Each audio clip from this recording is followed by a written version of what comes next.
Okey, kita tengok bentuk yang kedua. Okey, bentuk yang kedua, perkataan pertamanya adalah jika. Okey, bentuk yang kedua, premis satunya dimulakan dengan jika. Sama macam bentuk yang ketiga. Kita tengok bentuk yang kedua ini.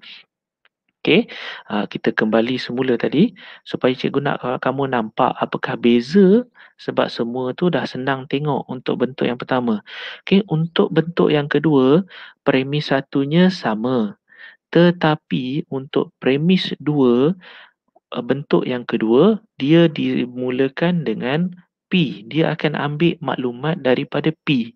Sebaliknya untuk bentuk yang ketiga, dia akan ambil maklumat Q untuk premis dua. So, kamu kena tahu bezalah. Apabila kamu tengok, kamu dah jumpa, kamu dah declare P dan juga Q di dalam premis satu, tiba-tiba premis dua kamu dimulakan dengan P. Bermaksud itu adalah bentuk yang kedua. Tapi kalau premis dua kamu disentuh atau dimulakan dengan Q, bermaksud itu adalah bentuk yang ketiga. Okey, so harap kamu jelas sebab dia bertukar je dekat sini. Bentuk yang kedua dia ambil P kemudian Q.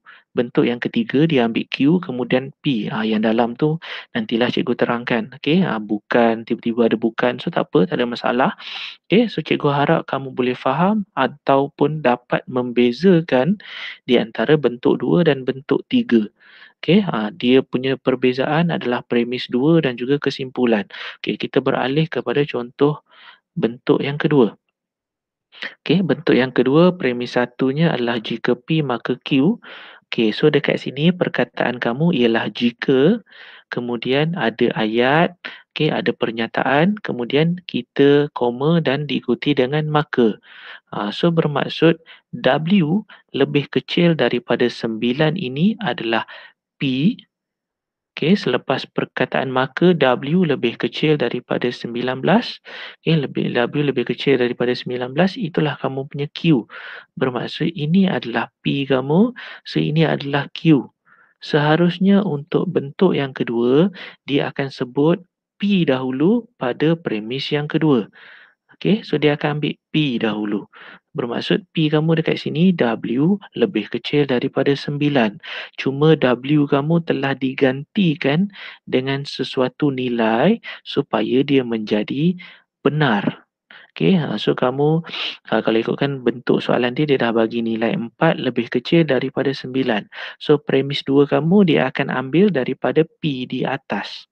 Okey, kemudian digantikan W kamu dengan nilai 4 supaya pernyataan pada premis 2 menjadi ayat yang benar, pernyataan yang benar.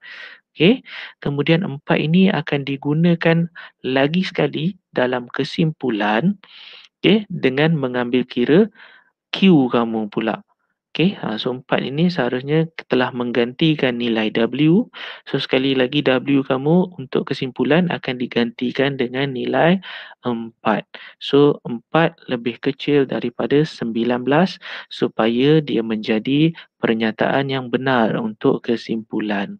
Okey, so seharusnya bentuk yang kedua dia akan jadi premis keduanya adalah P adalah benar. Q adalah benar untuk kesimpulan. So dia macam tu, mudah saja sebenarnya. Okey, bentuk yang pertama, bentuk yang kedua dengan bentuk yang ketiga, sekiranya kamu dapat hafal dengan baik, sebenarnya ianya adalah mudah untuk hujah didaktif ni sebenarnya. Okey, so kita beralih kepada bentuk yang ketiga. Bentuk yang ketiga, contoh untuk premis satu dia sama. Okey, so ini adalah contoh dia.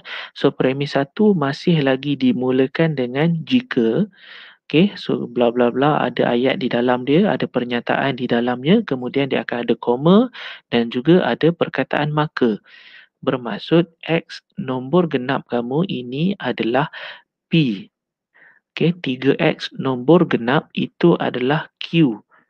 So macam tu. So ini adalah P, so ini adalah Q. Kemudian untuk bentuk yang ketiga, premis duanya bukan lagi dia menyentuh tentang P. Sebaliknya dia akan sentuh Q dahulu. So dekat sini kalau ikutkan premis 2 kamu akan muncul Q. So Q kamu adalah 3X nombor genap. Okey, 3x nombor genap. Itulah Q kamu yang asal. Tetapi untuk premis 2 pada bentuk yang ketiga, seharusnya dia akan jadi tilde Q.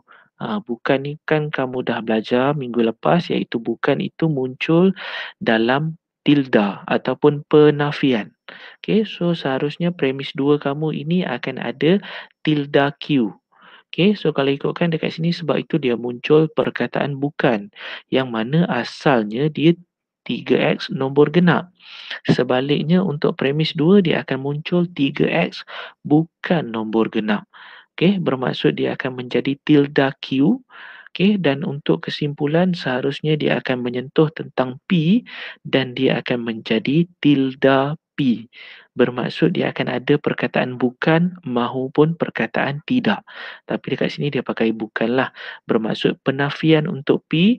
So asalnya P kamu adalah X nombor genap. Okey, so untuk kesimpulan dia akan muncul sebagai X bukan nombor genap.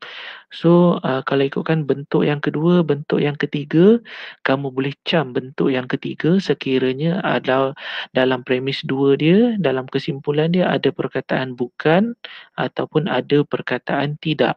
Ataupun mungkin kamu tak nampak perkataan bukan, tak nampak perkataan tidak, sebaliknya kamu boleh nampak simbol tidak sama dengan. So tidak sama dengan itu dalam bentuk simbol. Okey, seperti contoh jap cikgu tengok dalam buku teks kamu mungkin ada simbol tidak sama dengan. Okey. So kalau ikutkan contoh yang paling sesuai, dia berada di praktis kendiri 3.2b. Okey, 3.2b nombor 6.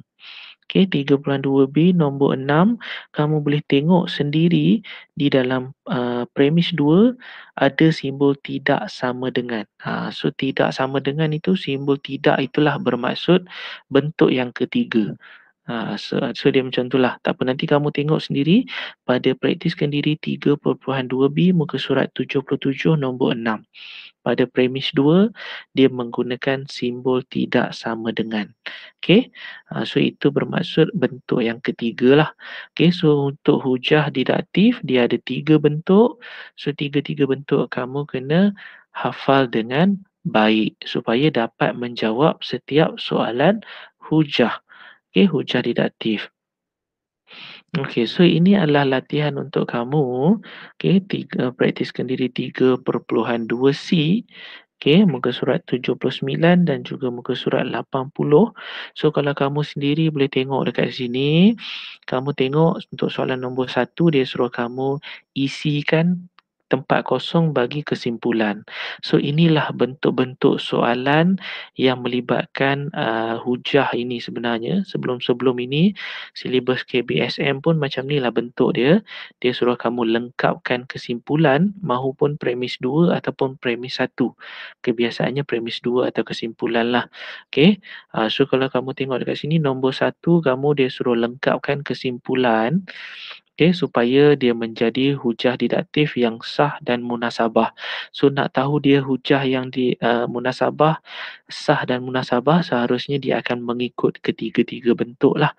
Baru dia kita kenal sebagai hujah didaktif yang sah dan juga munasabah. So nombor 1 dia suruh isi kesimpulan, nombor 2 dia suruh tengok, dia suruh kamu isi premis 2, mungkin premis 1. So kamu kena hafal lah. Okay, kena hafal ketiga-tiga bentuk hujah didaktif supaya kamu boleh lengkapkan setiap tempat kosong yang ada. Okay, so itu je lah resepi dia. Kena hafal ketiga-tiga bentuk hujah didaktif. Okay. Jadi, jangan lupa untuk like sebagai tanda anda memperoleh ilmu daripada tontonan ini. Tinggalkan komen untuk sebarang penambahbaikan dan seterusnya subscribe untuk tidak ketinggalan video-video yang baru. Sehingga kita berjumpa lagi. Assalamualaikum warahmatullahi wabarakatuh.